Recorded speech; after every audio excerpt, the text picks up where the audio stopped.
أيها المواطنون،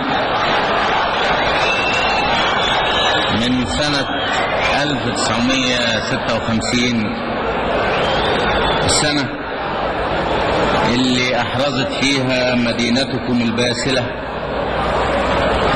انتصارها العظيم لنفسها ولوطنها ولأمتها العربية. من سنة 56 اللي حاربتوا فيها الاستعمار والصهيونية عميلة الاستعمار، وانتصرتم للحرية هنا في بورسعيد وفي مصر بلدكم وعلى كل أرض. من سنة 56 سنة الامتحان الصعب العسير اللي واجهتنا لغاية دلوقتي سنة 1963 مر علينا 7 سنين. كل سنة بنيجي في هذا المكان ونحتفل بعيد النصر ونقول لكم كل سنة وانتم طيبين، وكل سنة نبني بلدنا، وكل سنة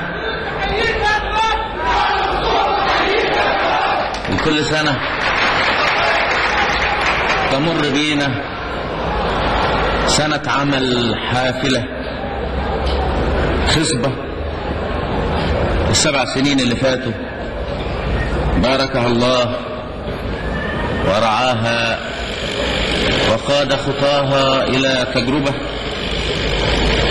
تجربة دافعة على الحياة، لحياتنا، حياتنا الرحبة. ووفقنا بعون الله، سدد الله خطانا برغم العقبات وبرغم المخاطر، وخرجنا من هذه التجربة بأهداف حققناها. هذه الأهداف اللي حققناها تمناها النضال الوطني طويلا، تمناها هذا النضال وهو يكافح ويقاتل من أجل تحقيق هذه الأهداف. وفوق هذا خرجنا بتجربة غنية وعميقة.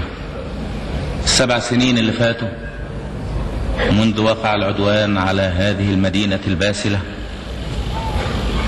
أبرز فيهم هذا الشعب المكافح المناضل، هذا الشعب القوي، هذا الشعب الأصيل، أبرز فيها ملكاته الكامنة وحرك طاقاته الإيجابية.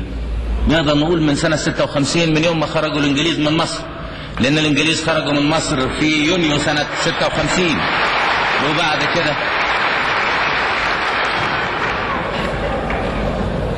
وبعد كده رجعوا لنا في أكتوبر، وخرجوا في 23 ديسمبر.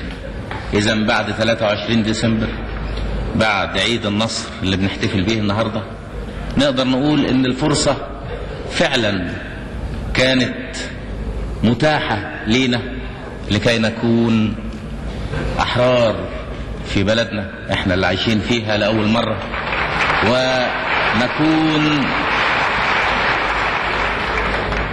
ونكون في هذا البلد الإرادة الصادقة المكافحة المناضلة، وفي نفس الوقت ننفذ الأهداف التي ناضل الآباء والأجداد من أجلها طويلا.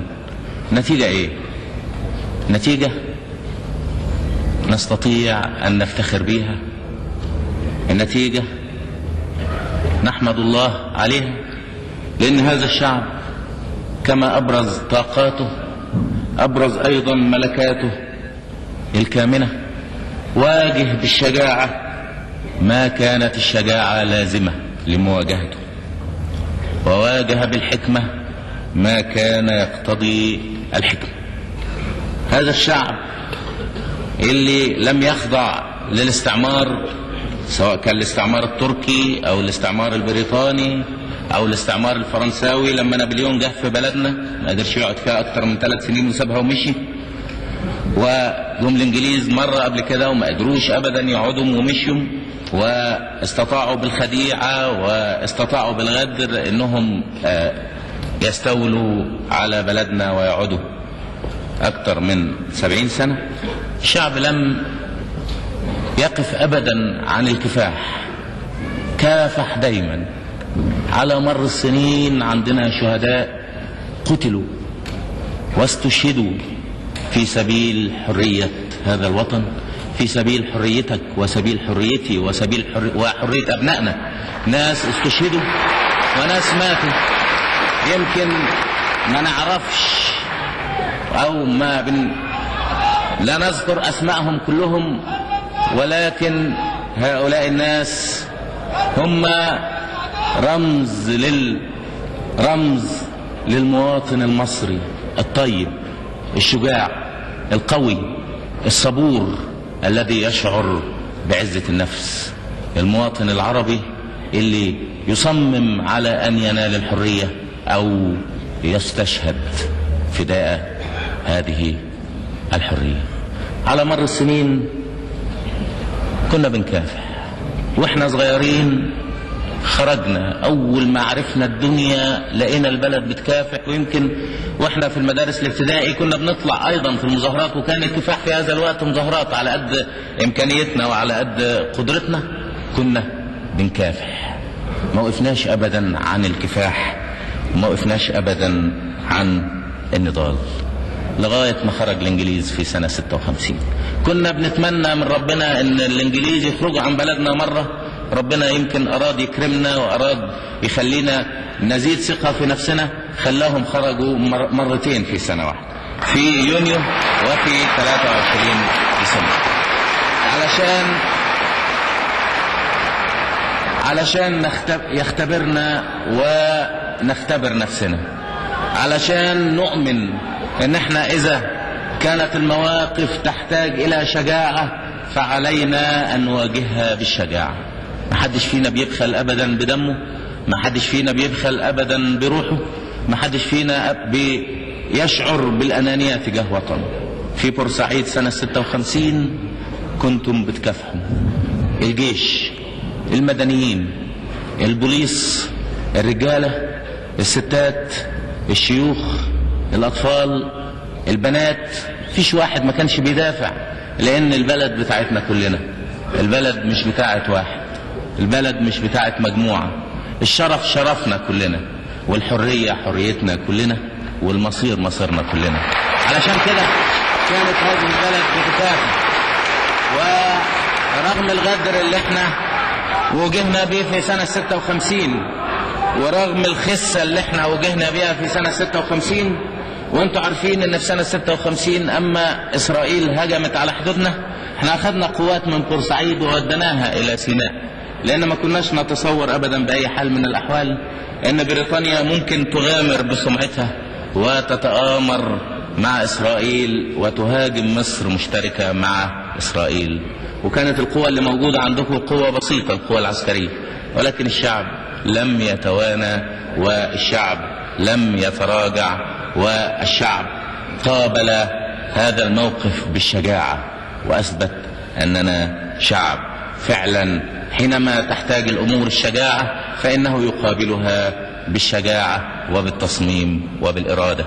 الكتب اللي اتكتبت بعد حرب السويس وبعد معركة بورسعيد اللي كتبوها الأجانب اللي جم مع أعدائنا هنا في وقت الغزو، هذه الكتب تعتبر مفخرة لينا، تعتبر مشرفة، لأنهم لم يستطيعوا برغم كل المحاولات اللي حاولوا يلونوا بها الصورة، لم يستطيعوا أن ينكروا أن هذا الشعب في بورسعيد وقف وقاتل وعطل القوات البريطانية والقوات الفرنسية، وهذا الشعب برجاله وأطفاله. وقالوا في الكتب اللي طلعوها بالذات في فرنسا ان الاولاد سن 11 سنة كانوا بيشيلوا البنادق وكانوا بيتصدوا للجيش البريطاني والجيش الفرنساوي بعناد وبتصميم وبإرادة.